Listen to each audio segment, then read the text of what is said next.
Si mnawasifia watu, si mnamsifia Chama mnamsifia Pacome. Mshatuona sisi watu wa Kigoma. Waona unyama nakupa baba. Umeona chukua na hiyo. Chukua na hiyo Ushakula viazi karanga, umeiona baba? Nipe tena. Hapa ukinipa viazi karanga ndo tushaua kabisa. Umeona? Nipe karanga za mayai. Hapo.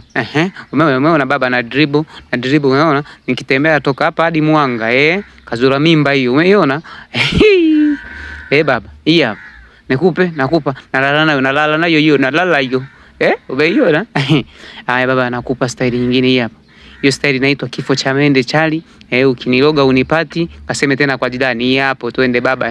Hii hapo, maiti mkavu, maiti mzito ila hawezi kuvunja chaga. Hii hapo baba. Umeiona hiyo baba? Rojazi keki hapo mkinipa na keki tu. Bwana namalizia baba, nakupa taratibu, inaingia inatoka, naiweka juu na iturudisha tena. Mwamba kapinda, tumepinda baba. Umeona?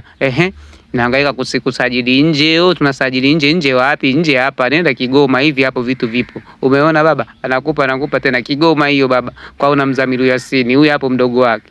Umeona? Tumesajili nje, navua hiyo, naivulia afu nairudishia. Umeona kama natishia. Muuni huyu hapo kadansi nayo, kadribu huyu hapo baba.